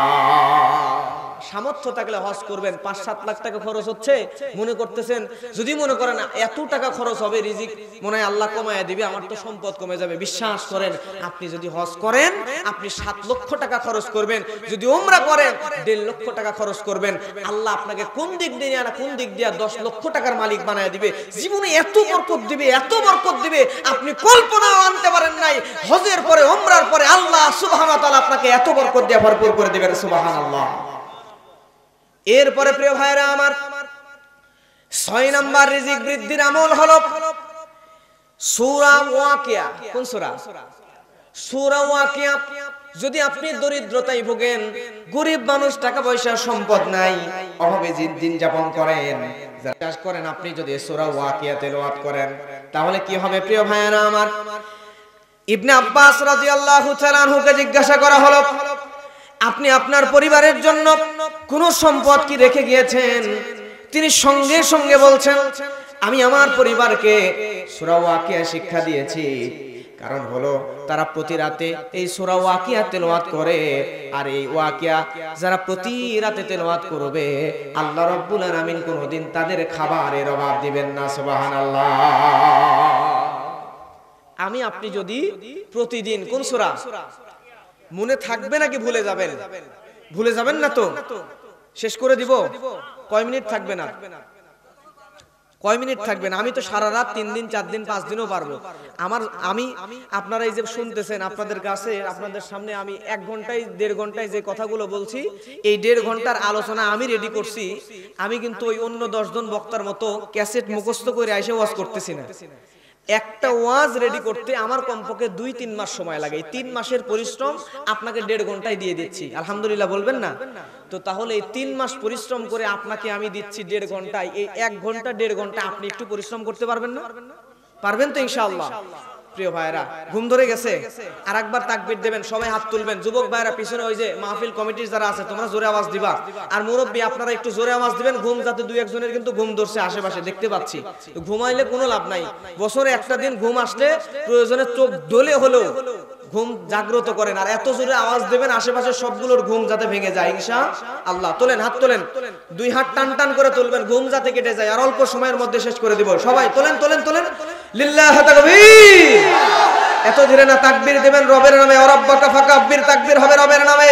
আপনি তাকবীর দিবেন এই রাজশাহীর গোদাগাড়ির মাটি থেকে, এখান থেকে চলে যাবে ঢাকা, ঢাকা থেকে আপনার তাকবীরের ধ্বনি চলে যাবে আমেরিকা, সেখান থেকে ইউরোপ থেকে আফগানিস্তান, তামাম পৃথিবীর মধ্যে আপনার তাকবীরের ধ্বনি প্রকম্পিত হতে হতে আপনার তাকবীরের ধ্বনি যেন আল্লাহর আরশে আজিম পর্যন্ত চলে যায়। এত ধরে তাকবীর দেবেন। লিল্লাহি তাকবীর, নারায়ে তাকবীর। আমার প্রিয় ভাইরা, তাহলে আমি আপনি যদি প্রত্যেক দিন মাগরিবের পরে এই সূরা ওয়াকিয়াটা তেলাওয়াত করি, ইবনে আব্বাস তার পরিবারের জন্য টাকা পয়সা সম্পদ কিছুই রেখে যায় নাই, শুধুমাত্র একটা সূরা তার সন্তানকে, পরিবারের লোকেদেরকে শিখাইছে। আপনি আপনার পরিবারে ওসিয়ত করেন এই সূরাটার আয়াতগুলো প্রত্যেক দিন যদি আপনি তেলাওয়াত করতে পারেন তাহলে আল্লাহ রাব্বুল আলামিন কোনদিন আপনার পরিবারে রিজিকের অভাব দিবেন না। সুবহানাল্লাহ। আর কিছু কিছু অভাব আছে আমরা টেনে আনি। কেমনে আনি? মসজিদে গেছেন সালাত আদায় করার জন্য, নামাজের জন্য মসজিদে গেছেন, যাওয়ার পরে মসজিদের ট্যাপটা ছেড়ে দিয়েছেন, দেওয়ার পরে ওইখানে ওযু করে উঠে চলে গেছেন। আছে না এরকম, আছে না? এই কাজটা কখনোই করবেন না। এরপরে যারা শহরে থাকেন, গ্যাসের সাপ্লাইয়ের গ্যাস, একটা ম্যাচ দিয়া গ্যাস জ্বালানো যায়, একটা ম্যাচের কাঠি খরচ করার ভয়ে গ্যাস জ্বালিয়ে রেখে দিয়েছে, ওইদিকে জ্বলতেইছে জ্বলতেইছে জ্বলতেইছে। এই যে অপচয়, মনে করতেছে 900 টাকা তো বিল দেওয়াই লাগবে, জ্বালায়া রাখছে। আমি নিজে দেখছি এমন ফ্যামিলি জ্বালায়া রাখছে। নাউজুবিল্লাহ বলবেন না? এতে টাকা বাঁচে না, বরং আল্লাহ অন্য দিক দিয়ে আপনার রিজিকের মধ্যে যে বরকত থাকে, বরকতটা আস্তে আস্তে উঠায় নেয়। প্রিয় ভাইরা, এর জন্য বিদ্যুতের অপচয় করবেন না। আছে না আমাদের সমাজে অনেক নবাবজাদা আমরা আছি যে শীতের সময় কম্বল গায়ের উপর দিছে, লেপ গায়ের উপর দিছে, আবার ফ্যানটাও ঘোরাচ্ছে। আছে না? যুবকরা হাসতেছে, এদের অভ্যাস খুব বেশি, মানে ফ্যান দিয়া গায়ের উপরে লেপ দিয়া স্মার্টফোন লেপের মধ্যে নিয়ে টিপতেছে, খুব টিপতেছে। আছে না? আছে না? নাই? এই কাজটা যে করছেন প্রিয় ভাই, আপনি যেভাবে অপচয় করেন, এই অপচয়ের কারণে কিন্তু আল্লাহর দরবারে আপনাকে জবাবদিহি করা লাগবে। আর এই অপচয়ের কারণেও আপনার রিজিকের মধ্যে থেকে বরকত আল্লাহ উঠায় নেবেন। আল্লাহু আকবার বলেন। এজন্য কোনো অপচয়ের সাথে আমরা মানে কোনো অপচয় আমরা কোনোদিন কোন অবস্থাতে করব না ইনশাআল্লাহ। এরপরে প্রিয় ভাইরা, আল্লাহর নবী বলেন, ইন্না আওলান নাস বিয়াউমাল কিয়ামা, যে ব্যক্তি আমি নবীর উপরে বেশি বেশি দরুদ পাঠ করবে, আল্লাহর নবী বলেন, যে ব্যক্তি আমি নবীর উপরে বেশি বেশি দরুদ পাঠ করবে, কিয়ামতের দিন আল্লাহ সুবহানাহু ওয়া তাআলা ওই ব্যক্তিদেরকে আমি নবীর সবচাইতে নিকটবর্তী করে দিবেন। সুবহানাল্লাহ। নবীর উপরে বেশি বেশি দরুদ পাঠ করার দরকার আছে না নাই? সব সময় আপনি দরুদ পাঠ করবেন সাল্লাল্লাহু আলাইহি ওয়াসাল্লাম। নবীজির নাম যখন শুনবো, মুহাম্মদ শুনলেই সাল্লাল্লাহু আলাইহি ওয়াসাল্লাম, যত পারেন নবীজির নাম শুনলে আপনি দরুদটা পাঠ করবেন। সকাল বিকাল সময় পাইলেই, সকালে 10 বার, বিকালে 10 বার পাইলেই নামাজের দরুদটা, দরুদ ইব্রাহিম মুখস্থ আছে তো সবার, আমরা যেটাকে দরুদ ইব্রাহিম বলি, নামাজের দোয়া সবার মুখস্থ আছে। এইটা আমরা বেশি বেশি বেশি বেশি তেলাওয়াত করব, বেশি বেশি এই দরুদটা পাঠ করব ইনশাআল্লাহ। কারণ হচ্ছে প্রিয় ভাইরা, দরুদ পাঠ করলে কিয়ামতে আমাদের নিকটবর্তী করে দিবেন আল্লাহর নবীকে। জোরে বলেন, কে? আল্লাহ। আর নবী যদি নিকটবর্তী না হয়, নবীজি যদি আমাদেরকে শাফায়াত না করে, তাহলে জান্নাতে যাওয়ার কোনো উপায়। নবীজির আগে পরে কি কোনো গুনাহ ছিল? আল্লাহ তো বলছেন, ওয়া ইন্নাকা লাআলা খুলুকিন আযীম। ওই নবীর চরিত্রের সার্টিফিকেট স্বয়ং আল্লাহ সুবহানাহু ওয়া তাআলা দিয়ে দিয়েছেন, যার আগেও কোনো গুনাহ নাই, পরেও কোনো গুনাহ নাই। এই নবীজি যখন সালাতে দাঁড়াতেন, এই নবী যখন নামাজে দাঁড়াতেন, নামাজে দাঁড়ানোর পরে একজন সাহাবী আব্দুল্লাহ শেখের রাদিয়াল্লাহু তাআলা তিনি বলছেন, আরেক জায়গায় হযরত জাবের রাদিয়াল্লাহু তাআলা তিনি বলছেন, এই নবীজি যখন নামাজে দাঁড়িয়ে যান, তখন নবীজির নামাজ পড়তে পড়তে নবীজির পা গুলো ফুলে যায়। জোরে বলেন আল্লাহু আকবার। নবীজি নামাজ যখন পড়েন, নামাজের সময় তরকারির মধ্যে আপনি যখন পাতিলের মধ্যে তরকারি জাল দেন, তখন যেমন ফড় ফড় ফড় ফড় আওয়াজ বের হয়, ঠিক আমার নবীজি যখন নামাজে দাঁড়িয়ে যান, তখন নামাজের মধ্যে নবীজি ওই তরকারির হাঁড়ির নাই ফড় ফড় ফড় ফড় করে আওয়াজ করে আল্লাহর কাছে কাঁদেন। জোরে বলেন আল্লাহু আকবার। প্রিয় ভাইরা, আপনি একটু বুঝেন, যেই নবীর আগে কোনো গুনাহ নাই, যেই নবীর পরে কোনো গুনাহ নাই, সেই নবীও নামাজের মধ্যে আল্লাহর কাছে কাঁদেন, নামাজের মধ্যে আল্লাহর কাছে এত বেশি ইস্তেগফার করেন, নামাজের বাইরে এত বেশি আল্লাহর কাছে ইস্তেগফার করেন। নবীর তো গুনাহই নাই, তারপরেও যদি ইস্তেগফার করেন, তাহলে আমাদের বেশি বেশি ইস্তেগফার করার, আল্লাহর কাছে তওবা করার দরকার। জোরে বলেন, আছে না নাই? আল্লাহর নবী আরেকটা হাদিসের মধ্যে বলছেন, ইন্না মিন আফদালি আইয়ামিকুম ইয়াউমুল জুমআহ। আল্লাহর নবী বলছেন, তোমাদেরকে আল্লাহ সুবহানাহু ওয়া তাআলা যতগুলো দিন দিয়েছেন, এই দিনগুলোর মধ্যে সর্বশ্রেষ্ঠ দিন হলো জুমার দিন। কোন দিন? তাহলে জুমার দিন ছুটির দিন, তো এই দিন ইবাদতের জন্য নাকি ঘুমানোর জন্য? এজন্য মসজিদে যাও, জুমার দিনে ঘুমায়, আছে না নাই? মানে আমরা মনে করি শুক্রবার ছুটির দিন, ঘুমানোর জন্য মনে হয় সিস্টেম। আসলে জানি না এই জুমাবার এই ছুটির দিনের ব্যবস্থা করা হয়েছে যাতে আমরা একটু বেশি বেশি ইবাদত বান্দেগি করতে পারি। কথা বলেন ঠিক কিনা? আগে কিন্তু বাংলাদেশের ছুটির দিন ছিল রবিবার, মুরব্বীরা সাক্ষী দেবেন, ঠিক না ভাই? ঠিক। কিন্তু এটাকে ট্রান্সফার করে পরে জুমাবার শুক্রবার করা হয়েছে এজন্য যাতে মুসলমান এই দেশের সর্বোচ্চ সবচাইতে বেশি জনসংখ্যা যারা তার হলো মুসলিমরা যাতে এই দিনে বেশি বেশি ইবাদত করতে পারে এজন্য জুমাবার ছুটির দিন করা হয়েছে। আর সেই দিনে আমরা মুসলমানরা মসজিদে আইসাও ঘুমাই, কথা বলেন ঠিক কিনা? আমার প্রিয় ভাইরা, আল্লাহর নবী বলছেন ফিহি খুলিকা আদম আলাইহিস সালাতু ওয়াস সালাম ওয়া ফিহি কুবিদা ওয়া ফিহি নাফখা ওয়া ফিহি সাঈক ফাগফিরু আলাইয়া মিনাস সালাহ। আল্লাহর নবী বলছেন আল্লাহ রাব্বুল আলামিন এই দিনে হযরতে আদম আলাইহিস সালামকে সৃষ্টি করেছেন। আল্লাহর নবী বলছেন এই দিনে আল্লাহ রাব্বুল আলামিন হযরত আদমকে সৃষ্টি করেছেন।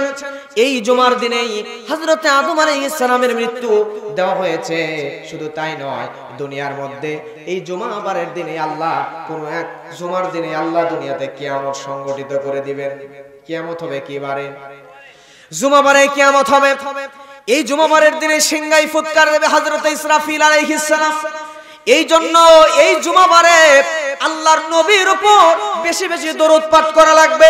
কারণ নবী যদি কিয়ামতের দিনে শাফায়াত না করে, আমি যত বড় মাপের মানুষ হই না কেন, নবীর শাফায়াত ছাড়া আমি আপনি কেউ জান্নাতে যেতে পারবো না, ঠিক কিনা? আল্লাহর নবী বলেন ফা ইন্না সালাতাকুম মারুতাকুম আলাইয়া, কেননা তোমরা আমি নবীর উপরে যত দরুদ পাঠ করো এই সমস্ত দরুদগুলা সারা সপ্তাহে জমা করে ফেরেশতারা জুমাবারের দিনেই আমি নবীর কাছে পেশ করে। সুবহানাল্লাহ। কেন নবীর উপরে দরুদ পড়ব আমরা? কারণ আল্লাহ রাব্বুল আলামিন কোরআনের মধ্যে বলছেন ইন্নাল্লাহা ওয়া মালাইকাতাহু ইউসাল্লুনা আলান নবী। বলেন না ইয়া আইয়ুহাল্লাযীনা আমানু সাল্লু আলাইহি ওয়া সাল্লিমু তাসলিমা। জোরে বলেন না আল্লাহু আকবার। হোনায়ে ফুল তো বুলবুল কা तरन्नुम भी न हो सामने दहर में कलियों का तबस्सुम भी न हो। लिल्लाह तकबीर। কেন আমরা বেশি বেশি জুমার দরুদ পড়ব প্রিয় ভাইরা? কারণ আল্লাহ বলছেন ইন্নাল্লাহা, নিশ্চয় আমি আল্লাহ, ওয়া মালাইকাতাহু, এবং আমার সমস্ত ফেরেশতাগণ, ইউসাল্লুনা আলান নবী, আমার নবীর উপরে দরুদ পড়ে। স্বয়ং নবীজির উপরে দরুদ পড়েন কে? আল্লাহ এবং আল্লাহর ফেরেশতারা।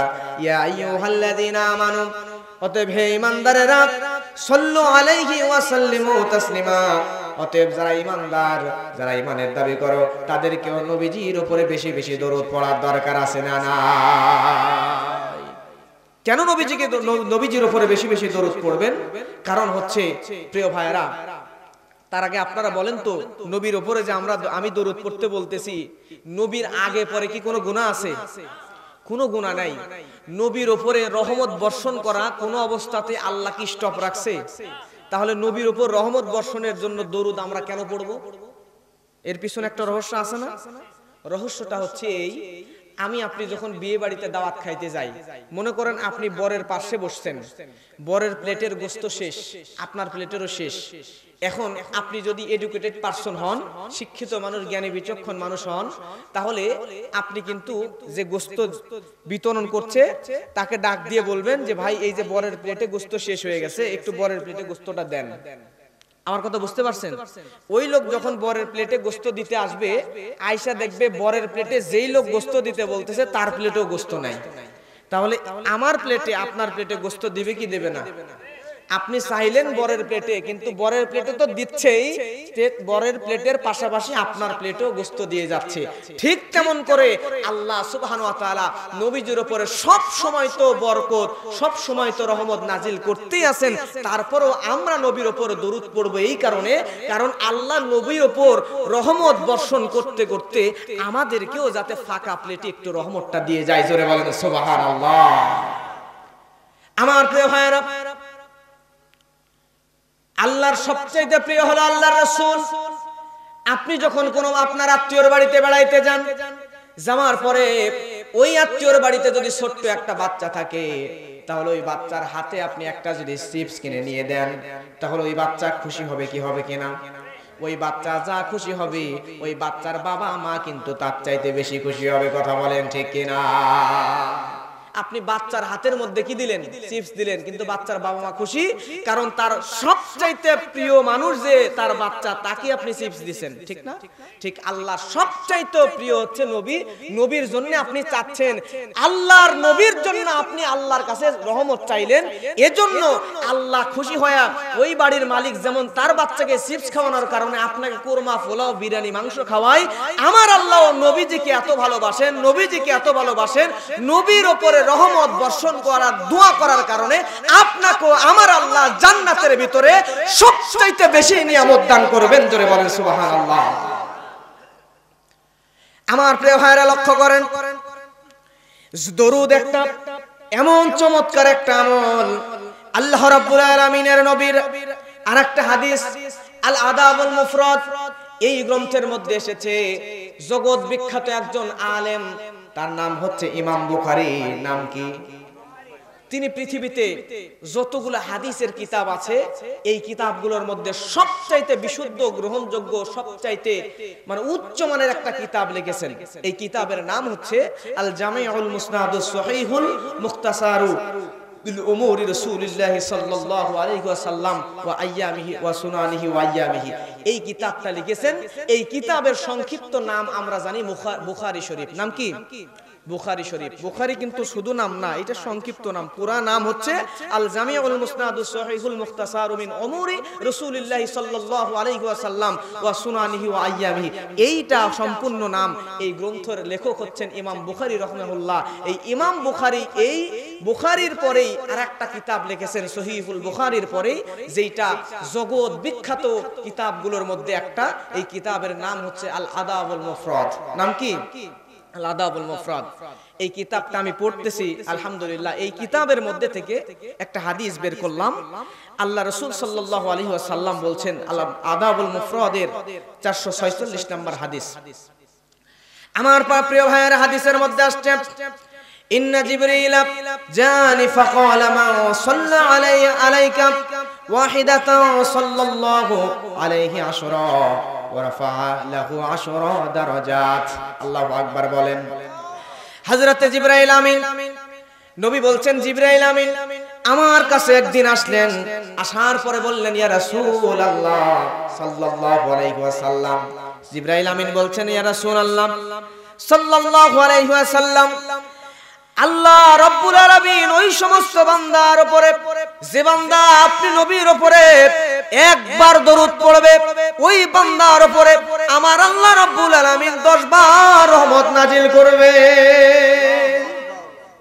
শুধু তাই নয়, যদি কোনো বান্দা একবার নবীজির উপরে দরুদ পড়ে তাহলে 10 বার তো রহমত বর্ষণ করবেনই, বরং এই 10 বারের উপরে আল্লাহ রাব্বুল আলামিন ওই বান্দার মর্যাদার স্তর 10টা বাড়িয়ে দিবেন। সুবহানাল্লাহ। প্রিয় ভাইরা, আর আল্লাহর রহমত ছাড়া কি আমরা কেউ বাঁচতে পারবো? আল্লাহর রহমত ছাড়া বাঁচতে পারবো না। একটা মাছ পানি ছাড়া যেমন বাঁচতে পারে না, আমরা মানুষরাও মাছ যেমন পানি ছাড়া 1 ঘন্টা 2 ঘন্টা বাঁচতে পারি না, আমরা মানুষরা আল্লাহর রহমত ছাড়া 1 সেকেন্ড বাঁচতে পারবো না। কথা বলেন ঠিক কিনা? আমার প্রিয় ভাইরা লক্ষ্য করেন, মুসনাদ আহমদের আরেকটা হাদিস, মান সাল্লা আলাইয়া ওয়াহিদাতান সাল্লাল্লাহু আলাইহি আশরা ওয়া হাত্তা আনহু আশরা খাতিয়াত।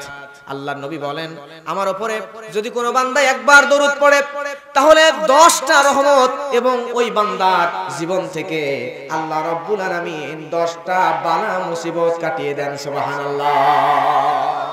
একবার বলেন না সাল্লাল্লাহু আলাইহি ওয়াসাল্লাম।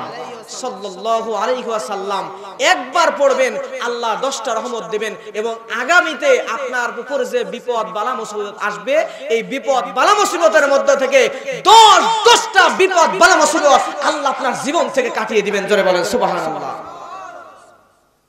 আমার প্রিয় ভাইরা লক্ষ্য করেন, এজন্য যখনই সময় পাবেন তখনই নামাজের দরুদ পড়বেন, যখনই সময় পাবেন তখনই শুধুমাত্র সাল্লাল্লাহু আলাইহি ওয়াসাল্লাম এতটুকু বলতে পারলে বলবেন।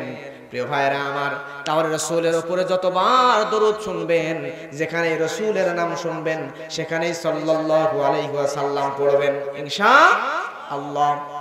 এখন আপনি সাল্লাল্লাহু আলাইহি ওয়াসাল্লাম পড়তেছেন, আপনি রাসূলের উপরে দরুদ পড়তেছেন, তারপর আপনার বিপদ কাটতেছে না, আছে না না এরকম? দরুদ পড়ছেন প্রিয় ভাই, আর বেশি নাই, 15 মিনিট থাকবেন, 44-45 বাজছে, 15 মিনিট থাকবেন তো না শেষ করে দিব? না যদি কষ্ট হয় বলেন, আমি কষ্ট দিয়ে কথা বলবো না, আপনাদের তো মন খারাপ হয় না? আমি কি বানিয়ে কথা বলছি? কোরআন হাদিসের বাইরে কোনো কথা বলছি? আমি তো বললাম, আমি যদি একটা 1.5 ঘন্টা 1 ঘন্টার ওয়াজের জন্য, একটা বিষয়ের জন্য আমি যদি 3 মাস সময় দিতে পারি, দিন রাত পরিশ্রম করে এই যে মাহফিল করে যাই, এমনও দিন আছে 2টা 3টা পর্যন্ত ঘুমাই না, 3টা 4টা পর্যন্ত ঘুমাই না, এমনও দিন আছে ফজরের নামাজ পড়া তারপরে ঘুমাই। তাহলে বলেন না, আপনাদের চাইতে আমার তো খুব বয়স বেশি না, দেখে কি খুব বয়স বেশি মনে হচ্ছে? হয়তোবা 25-26 সর্বোচ্চ। তো এত কম বয়সে আমি যদি এই পরিশ্রম করতে পারি, তাহলে আপনারা তো মুরব্বী, আমার মাথার তাজ, আপনারা একটু পরিশ্রম করতে পারবেন না? আপনাদেরকে আমি কলিজা দিয়ে ভালোবাসি, একটাই কারণ, আপনিও সেই নবীর উম্মত, আমিও সেই নবীর উম্মত, আপনিও মুসলমান আমিও মুসলমান, আমরা হয়তোবা একসাথেই, আল্লাহ যদি চায় আমাদের একসাথেই জান্নাতের মধ্যে রাখবেন ইনশাআল্লাহ। আমার প্রিয় ভাইরা, একটা দিন একটু কষ্ট করেন, আপনি দরুদ পড়ছেন বেশি বেশি, কিন্তু আপনার জীবন থেকে বিপদ কাটতেছে না, আপনার মেয়ের বিয়ে হচ্ছে না, আপনার ছেলে অ্যাক্সিডেন্ট করেছে, আপনার চাকরি হচ্ছে না, আপনার সন্তান হচ্ছে না, বিপদের পর বিপদ, ডিপ্রেশনের পরে ডিপ্রেশন, হতাশা বালা মুসিবত কিছুই কাটে না। আপনি চিন্তিত হয়ে গেছেন, আরে বিপদ কেন কাটতেছে না, কেন আমাদের বিপদ কাটতেছে না, এটা নিয়ে আপনি চিন্তিত হয়ে আছেন। কিন্তু প্রিয় ভাইয়েরা আমার, হাদিসে কুদসির মধ্যে আল্লাহর নবী কি বলেছেন দেখেন। হাদিসে কুদসি দিয়ে নবী জানাচ্ছেন, আল্লাহ রাব্বুল আলামিন বলেন, আনা ইউদা জন্নি আবদি বি। আল্লাহ জানিয়ে দিচ্ছেন বান্দারে, হাদিসে কুদসি কে বলেছেন? আল্লাহ জানাচ্ছেন যে বান্দার, আমি আল্লাহর প্রতি ধারণা যেমন, বান্দার কি, বান্দার আমি আল্লাহর প্রতি ধারণা যেমন, বান্দার প্রতি আমি আল্লাহ তেমনি আচরণ করব। আপনি যদি চিন্তা করেন যে আমার বিপদ আল্লাহ কেন কাটাচ্ছে না, আমার মনে হয় বিপদ আর কাটবে না, আপনি যদি এই ধারণা করেন, এই হাদিস অনুযায়ী আল্লাহ আপনার বিপদ কাটাবেন না। আপনি যদি এই বিশ্বাস রাখেন, আমার সন্তান হবেই, আমার চাকরি হবেই, আমার বিপদ কাটবেই, আমার মেয়ের বিয়ে হবেই, আমাকে আল্লাহ ধনী বানাবেই, আপনি যা চাইবেন আল্লাহর উপরে দৃঢ় বিশ্বাস রেখে তাহাজ্জুদের সালাত পড়ে আল্লাহর কাছে জায়নামাজের মাসাল্লায় দাঁড়িয়ে বসে সিজদায় গিয়ে আল্লাহর কাছে যা চাইবেন, আমার আল্লাহ এমন আল্লাহ, আল্লাহর কাছে যা চাইবেন আমার আল্লাহ যত চাইবেন, আল্লাহ আপনার প্রতি ততই খুশি হবেন। জোরে বলেন সুবহানাল্লাহ। যত চাইবেন আল্লাহ তত খুশি হবেন। দুনিয়ার মানুষের কাছে একবার একটা জিনিস চাইবেন, দ্বিতীয়বার চাইবেন, তৃতীয়বার চাইবেন, 2-3 বার চাইবেন, তাহলে নারাজ হয়ে যাবে, ঠিক না? ঠিক না? কিন্তু আল্লাহ, আমার আল্লাহ এমন আল্লাহ, যত চাইবেন আল্লাহ তত খুশি হয়ে যান। জোরে বলেন সুবহানাল্লাহ। ধারণা যেমন, আল্লাহ আপনার সাথে তেমন আচরণই করবেন। সুবহানাল্লাহ বলবেন না? এজন্য আল্লাহর প্রতি এমন আচরণ করবেন যাতে আল্লাহ সুবহানাহু ওয়া তাআলা আপনাকে বিপদ থেকে মুক্ত করে দেন। বনি ইসরাইলের হযরতে মূসা আলাইহিস সালাম, নাম শুনছেন তো নবীর? তিনি আল্লাহর প্রতি ধারণা ছিল, বিশ্বাস ছিল আল্লাহ আমাকে হেফাজত করবেই। সামনে লোহিত সাগর আর পিছনে ফেরাউনের বিশাল দল। এই ফেরাউনের দল আর সামনে লোহিত সাগর, 2 জায়গার মাঝখানে হযরতে মূসা আর বনি ইসরাইল গোত্র আল্লাহর প্রতি অবিচল আস্থা বিশ্বাস নিয়ে আল্লাহর কাছে সাহায্য চেয়েছে। আল্লাহ বলে, মূসা তোমার হাতের লাঠিটা নিয়ে তুমি সমুদ্রের মধ্যে আঘাত করো, বাকি রাস্তা বানায় দেওয়ার দায়িত্ব আমি আল্লাহ। মূসা নবী একবারই দিয়েছে, 1টা 2টা নয়, সমুদ্রের বুক চিরে আল্লাহ 12টা রাস্তা বানিয়ে দিয়েছে। জোরে বলেন সুবহানাল্লাহ। কয়টা রাস্তা? সমুদ্রের মধ্যে 12টা ব্রিজ। বাংলাদেশের একটা পদ্মা সেতু বানাইতে গিয়েই তো দেশ প্রায় দেউলিয়া, ঠিক না? আর আল্লাহ 12টা রাস্তা বানিয়ে দিয়েছে। আল্লাহর উপর যদি বিশ্বাস থাকে, আস্থা থাকে, তাহলে আমার আল্লাহ সমস্ত বিপদ থেকে আপনাকে উদ্ধার করতে পারেন কি পারেন না?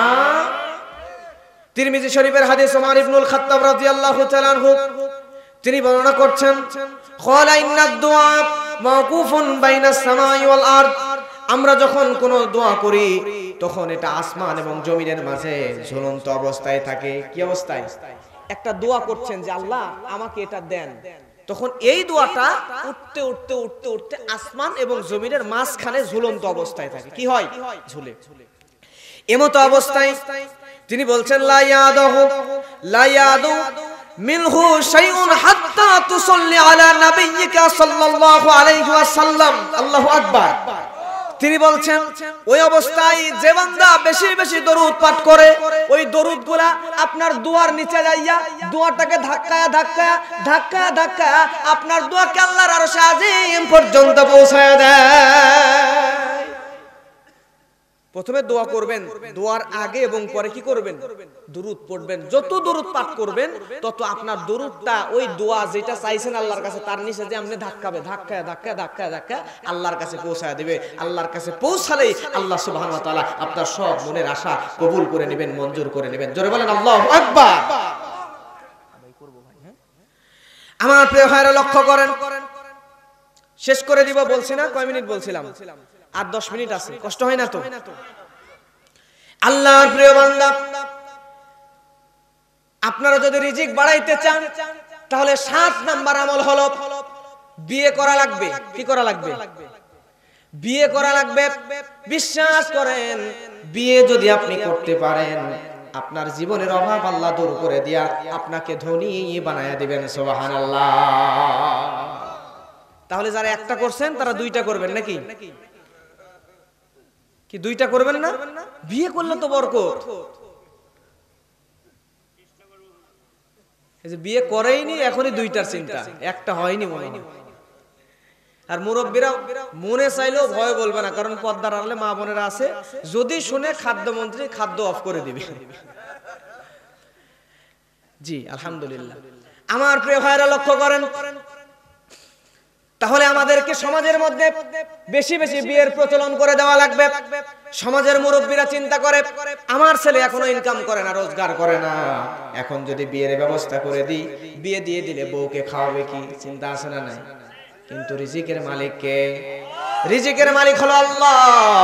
আপনি যদি আপনার সন্তানকে বিয়ের ব্যবস্থা করে দেন, নিয়ত যদি আপনার ঠিক থাকে, আপনার সন্তানকে জিনা থেকে, ব্যভিচার থেকে, প্রেম ভালোবাসা থেকে বাঁচানোর জন্য, জান্নাতের পথ দেখানোর জন্য আপনার যুবক ছেলেকে যদি বিয়ের ব্যবস্থা করে দেন, এই বিয়ে দেওয়ার কারণে আপনার ছেলেকেও আল্লাহ ধনী বানায় দিবেন। রিজিকের ব্যবস্থা তো আল্লাহ করেই দিয়েছেন, আর আপনাকেও জান্নাতের ভিতরে ঢুকায় দিবেন। সুবহানাল্লাহ বলবেন না? এজন্য সমাজে বেশি বেশি বিয়ের প্রচলন করে দিবেন। বসেন বসেন ভাইজান, বসেন। এই যে দেখেন আল্লাহ সুবহানাহু ওয়া তাআলার কত কুদরত, উনিও টাকা দিতে আসছেন অসুস্থ মানুষ। সুবহানাল্লাহ বলবেন না? সুবহানাল্লাহ বলবেন না? ওনার দেখে আমাদের শেখা উচিত, তাই না? তাহলে আমরা বেশি বেশি সমাজের মধ্যে বিয়ে প্রচলন করে দিব ইনশাআল্লাহ। আমার প্রিয় ভাইরা লক্ষ্য করেন, অল্প সময় শেষ করে দিব, কষ্ট হয়। শেষ সময় আরেকবার তাকবীর হবে। হাত তোলেন, হাত তোলেন। লিল্লাহি তাকবীর। আরেকটু জোরে, আরেকটু জোরে, চলে যাবে একটু পরে। লিল্লাহি তাকবীর। আমার ভাইরা, আপনি যদি এই আমলগুলো করতে পারেন, আল্লাহর উপর অবিচল আস্থা বিশ্বাস যদি আপনি রাখতে পারেন, তাহলে আল্লাহ কোন জায়গা থেকে আপনাকে রিজিকের ব্যবস্থা করে দিবেন এটা আপনি কল্পনায়ও আনতে পারবেন না। প্রিয় ভাইয়েরা আমার, বদরের যুদ্ধের ময়দানে যখন আবু জেহেল সহ বড় বড় কাফিরদেরকে হত্যা করা হলো, হত্যা করার পরে এই আবু জেহেল হত্যা করার পরে কাফেরেরা মুসলমানদের থেকে প্রতিশোধ নেওয়ার জন্য মুসলমানদেরকে গ্রেফতার করবে। মুসলমানদের মধ্যে থেকে হযরত খুবাইব রাদিয়াল্লাহু তাআলা আনহুকে কাফেরেরা গ্রেফতার করে ফেললো। গ্রেফতার করে ফেলার পরে খুবাইবকে বন্দী করে ফেললো। বন্দী করার পরে খুবাইবকে বলে, রে খুবাইব, তুমি যদি আমাদের এই জায়গা থেকে মুক্ত হতে চাও তাহলে মুহাম্মদ সাল্লাল্লাহু আলাইহি ওয়াসাল্লাম আল্লাহর নবীকে তোমার গালি দেওয়া লাগবে। জোরে বলেন নাউজুবিল্লাহ। রে খুবাইব, তুমি যদি আল্লাহর নবীকে একবার যদি কটু কথা বলতে পারো তাহলে তুমি খুবাইবকে আমরা মুক্ত করে দিব। খুবাইব বলে, রে কাফেরা, আমি খুবাইব ইসলাম কবুল করেছি, দ্বীন কবুল করেছি। আমি খুবাইবের যদি জীবন চলে যায় জীবন দিয়ে দিব, কিন্তু আল্লাহর নবীকে গালি দিব না। बातिल से दबने वाले, बातिल से दबने वाले आसमान ही हम सो बातिल से दबने वाले आसमान ही हम सोबर कर चुका है तो इम्तिहान हमारा लिल्लाह तकबीर। বাতিলের কাছে মুসলমানরা হড়কে যাবার মতো নয়, আকাশ চেয়ে চেয়ে দেখেছে বারবার এই মুসলমানরা যুবকরা টাটকা প্রাণ দিয়ে দিয়েছে, কিন্তু বাতিলের কাছে মাথা নত করে নাই। হযরত খুবাইবকে ধরে নিয়ে যাওয়া হলো, ঘরের মধ্যে বন্দী করা হলো, খুবাইবের খাবার বন্ধ করে দেওয়া হলো, পানিও বন্ধ করে দেওয়া হলো। তারপরে হযরত খুবাইব রাদিয়াল্লাহু তাআলা আনহুকে ঘরের মধ্যে খাবারও দেয় না, পানিও দেয় না। একদিন দুই দিন কয়েকদিন পার হয়ে যায়।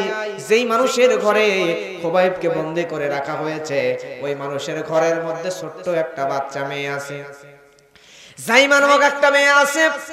এই মেয়েটা চিন্তা করে আমাদের বাড়ির মধ্যে ওই নবীজির সাহাবী খুবাইবকে বন্দী করা হয়েছে, ওই খুবাইবকে আমাদের বাড়ির মধ্যে বন্দী করা হয়েছে। আরে ওই খুবাইবকে তো খাবার দেওয়া হয় না, পানিও দেওয়া হয় না। কয়েকটা দিন পার হয়ে গেল, খুবাইব বেঁচে আছে কিনা তাও জানি না। খুবাইবের ঘরে জানালা দিয়ে উকি দিয়ে দেখি খুবাইব বেঁচে আছে নাকি মরে গেছে নাকি অসুস্থ অবস্থায় পড়ে আছে। এই মেয়েটি যখন জানালা দিয়া উকি দিয়ে দেখতেছে সামনের দিকে ঘরের ভিতরে খুবাইব নামক যুবকটা বসে আছে, ঝুড়ি ভর্তি ভর্তি ঝোপায় ঝোপায় টসটসে আঙ্গুর আনছে, জিনিয়াল ফলমূল গুলো। তাও আবার আমাদের দেশের মতো ছোট্ট ছোট্ট আঙ্গুর নয়, বড় বড় টসটসে আঙ্গুর, মুখের মধ্যে ঠাসি দিয়ে রস দিয়ে মুখ ভর্তি হয়ে যাবে, এত বড় বড় আনছে জিনিয়াল ফলগুলো তার সামনে রাখা। পরবর্তীতে যে খুবাইবকে জিজ্ঞেস করা হলো, রে খুবাইব, তোমার তো খাবার বন্ধ করে দেওয়া হয়েছিল, পানিও বন্ধ করে দেওয়া হয়েছিল, কিন্তু তুমি খাবার বন্ধ হওয়ার পরেও পানিও বন্ধ হওয়ার পরেও তুমি কোথা থেকে খাবারগুলো পেলে? খুবাইব বলে, রে কাফেরেরা শুনে নাও, আমি হলাম মুসলমান, আর আমার আল্লাহ, আমার রব আল্লাহ এমন আল্লাহ, ওই আল্লাহ রব্বুল আলামিন, আমি তাকে ভালোবাসি, আল্লাহ আমাকে ভালোবাসেন। আর নবীজিকে মহব্বত করার কারণে, নবীজি সাল্লাল্লাহু আলাইহি ওয়াসাল্লামের অনুসরণ করার কারণে আমার আল্লাহ রব্বুল আলামিন আমি খুবাইবকে ক্ষুধার্ত অবস্থায় রাখে নাই, আমি খুবাইবের জন্য জান্নাত থেকে খাবারের ব্যবস্থা করে দিয়েছে।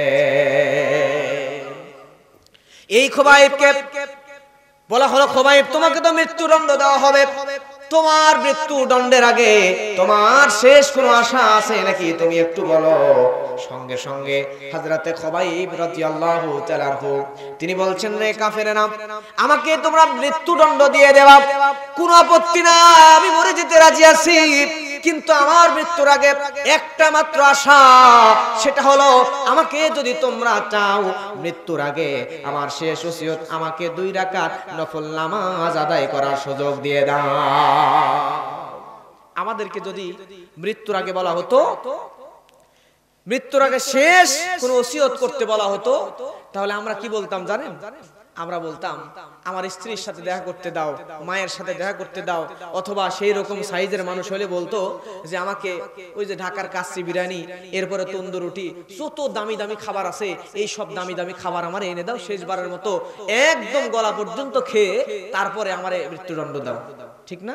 দুনিয়াবি চাহিদা আমাদের আসতো, কিন্তু রাসূল সাল্লাল্লাহু আলাইহি ওয়াসাল্লাম আরে কেমন সোনার মানুষ তিনি তৈরি করে দিয়েছেন, যেই সোনার মানুষগুলো মৃত্যুর আগে দুনিয়াবি কোনো চাহিদা নাই, মৃত্যুর আগেই তিনি আল্লাহর কাছে আল্লাহর সাথে কথোপকথন করার জন্য ওই কাফেরদের সামনেও বলল, মৃত্যুর আগে তোমরা আমাকে 2 রাকাত নামাজ আদায় করার সুযোগ করে দাও। জোরে বলেন সুবহানাল্লাহ। প্রিয় ভাইরা, এই সাহাবীকে মৃত্যুদণ্ড দিল কি দিল না জানতে চান? চলে যাবেন? জানবেন না চলে যাবেন? 2 মিনিট আছে। প্রিয় ভাইরা, হযরত খুবাইব রাদিয়াল্লাহু তাআলা আনহু তাকে ধরে নিয়ে যাওয়া হলো, তিনি নামাজ আদায় করলেন। ওইভাবেই করার পরে তার নামাজ এত সুন্দর খুশু খুজুর সাথে নামাজ আদায় করেছিলেন, তার নামাজ দেখেই সাইদ ইবনে আমির আল জুমাহি, যিনি পরে ইসলাম কবুল করে সাহাবী হয়ে গেছিলেন, এই লোকটা হযরত খুবাইবের নামাজ আদায়ের দৃশ্য দেখেই কালেমা পড়ে মুসলমান হয়ে গেছে। সুবহানাল্লাহ। এরপরে হযরত খুবাইব রাদিয়াল্লাহু তাআলা আনহুকে শহীদ করে দেওয়া হলো, শুলে চড়ানো হলো, হত্যা করা হলো। তিনি শহীদ হয়ে গেলেন, কিন্তু তার শহীদের আগেই কিন্তু তার নামাজের দৃশ্য দেখেও একজনকে মুসলমান করায় গেলেন। সুবহানাল্লাহ বলবেন না? প্রিয় ভাইরা, ওনাকে আল্লাহ ওনাকে জান্নাত তো নসিব করবেনই, করুন, সাথে ওনার সাথে আমাদেরকেও জান্নাতে মেহমান হিসেবে আল্লাহ সুবহানাহু ওয়া তাআলা কবুল করুন। সকলে বলেন আমিন। আল্লাহুম্মা আমিন। রব্বানা যালামনা আনফুসানা ওয়া ইল্লাম তাগফির লানা ওয়া তারহামনা লানাকুনান্না মিনাল খাসিরিন। সবাই আমার সাথে বলেন, রব্বানা যালামনা আনফুসানা ওয়া ইল্লাম তাগফির লানা ওয়া তারহামনা লানাকুনান্না মিনাল খাসিরিন। ও বিকা বিশাল আসমান আর বিস্তীর্ণ জমিনের মালিক আল্লাহ, যে দেখো আমরা গুনাহগার বান্দা, তোমার শাহী দরবারে ফকিরের মতো কাঙ্গালের মতো করে দুখানা হাত উত্তোলন করেছি। ওগো রব্বুল আলামিন, আমাদের জিন্দগিতে যত গুনাহ আছে, আমাদের জীবনের সকলের সমস্ত গুনাহ খাতাগুলোকে তুমি মাফ করে দাও। तमाम পৃথিবীর মাটির নিচে যত মুমিন মুমিনাত শুয়ে আছে আল্লাহ, প্রত্যেকের কবরকে জান্নাতুল ফেরদাউসের বাগান বানিয়ে দাও। ও রব্বুল আলামিন, এই মুহূর্তে মনে পড়ে গেল দরদের আব্বা জানের কথা। আল্লাহ, কেউ আর ফোন করে জিজ্ঞেস করে না, বাবারে তুমি কোথায় আছো? রব্বুল আলামিন, ওই দরদের আব্বা জান দুনিয়া থেকে চলে গেছে। আমার মতো কতজন এতিম তোমার কাছে হাত তুলেছে আল্লাহ। রব্বুল আলামিন, দুনিয়াতে আর কেউ নাম ধরে ডাকার সাহস পায় না। নাম ধরে ডাকলে ওই বাবা যখন আমার আপনার নাম ধরে ডাকতো, কতই না মধু লাগতো, কতই না মধুর লাগতো। দুনিয়াতে নাম ধরে ডাকার মতো তেমন আর কেউ নাই। রব্বুল আলামিন, ওই বাবা আমার মতো যারা এতিম, ওই দরদের আব্বার কবরটাকে জান্নাতুল ফেরদাউসের টুকরা বানায় দাও। আমাদের অনেকের জনম দুঃখিনী মা দুনিয়া ছেড়ে বিদায় হয়ে গেছে। ওই মাকে কত কষ্ট দিয়েছি, কত যন্ত্রণা দিয়েছি আল্লাহ। ওই মা আমাদেরকে গর্ভ নেওয়া অবস্থায় গর্ভে যখন নিয়েছিল, ওই মায়ের কলিজায় কতবার লাথি মেরেছি, ওই মাকে কত কষ্ট দিয়েছি। ওই মা দুনিয়ার কারোর কাছে কোনো অভিযোগ দেয় নাই। ওই জনম দুঃখিনা মা হাজারো কষ্ট সহ্য করে আমাদেরকে লালন পালন করেছে, বড় করেছে আল্লাহ। ওই জনম দুঃখিনী মা যাদের দুনিয়াতে নাই, ওই মায়ের কবরটাকে জান্নাতুল ফেরদাউসের টুকরা বানায় দাও। রব্বুল আলামিন, তুমি আল্লাহ, তুমি ছাড়া তো চাওয়ার আর কেউ নাই। রব্বুল আলামিন, আমাদের সিনার মধ্যে কোরআনের সহিহ হাদিসের ইলমগুলো দান করে দাও আল্লাহ। দুনিয়ার পাগল বানায়ও না, আমাদেরকে পরকাল মুখী বানায় দাও। প্রত্যেকের রিজিকের মধ্যে বরকত দিয়ে দাও। রব্বুল আলামিন, আমি গুনাহগার, আজকে কোরআন থেকে তোমার রাসূলের মুখ নিঃসৃত বাণীগুলো থেকে কিছু কথা বলেছে আল্লাহ রিজিকের উপরে। আল্লাহ আল্লাহ, আমার প্রত্যেকটা শ্রোতাকে আমল করার তৌফিক দান করে দাও। আজকের মাহফিলের ওসিলা করে সকলের জিন্দেগির গুনাহগুলোকে maaf করে দাও। রব্বুল আলামিন, আজকের মাহফিল যারা শোনার জন্য এসেছেন, ডানে বামে সামনে পিছনে যত আলেম বসে আছেন, আম জনতা বসে আছেন, পর্দার আড়ালে যত মা বোনেরা বসে আছেন, রব্বুল আলামিন প্রত্যেকের জীবনের গুনাহগুলোকে maaf করে দাও। আল্লাহ, যে যা দান করেছে সবার দানকে কবুল করে নাও। সবার রিজিকের মধ্যে তুমি বরকত দিয়ে দাও। আজকের মাহফিলের আয়োজন যারা করেছে তাদের হায়াতে বরকত দিয়ে দাও। আল্লাহ, আমাদের মধ্যে ইখলাস দিয়ে দাও। কোরআনের নূর আমাদের অন্তরের মধ্যে ঢুকে দাও। আমার গুনাহগুলো maaf করে দাও, সকলের গুনাহগুলো maaf করে দাও। तमाम পৃথিবীর মুসলমানদের উপর রহমত বর্ষণ করো। ফিলিস্তিনের মুসলমানদেরকে হেফাজত করো, ভারতের কাশ্মীরের মুসলমানদের হেফাজত করো আল্লাহ। ফিলিস্তিনের মুসলমান, লিবিয়ার মুসলমান, আর্গেবাদাইন চেচনিয়া বসনিয়ার মুসলমান, চাইনার উইঘুরের মুসলমান, মায়ানমারের বার্মার মুসলমান, तमाम পৃথিবীর মুসলমানদের উপরে তুমি রহমত বর্ষণ করো আল্লাহ। রব্বুল আলামিন আমার সাথে যারা আমিন আমিন করতেছে আল্লাহ, খেটে খাওয়া মানুষও এখানে বসে আছে আল্লাহ। এত রাত এমন সময় তোমার দরবারে হাত তুলেছি যে সময় তুমি বেশি দোয়া কবুল করো। রব্বুল আলামিন তুমি আমাদের দোয়াগুলোকে কবুল করে নাও। ও আল্লাহ, তুমি ছাড়া কেউ নাই আল্লাহ, জানি না কার মনের মধ্যে কি আসে। প্রিয় ভাইয়ের, আল্লাহর কাছে চান, 15 সেকেন্ড সময় দিলাম, যার মনের মধ্যে যা আছে আল্লাহর কাছে বলে।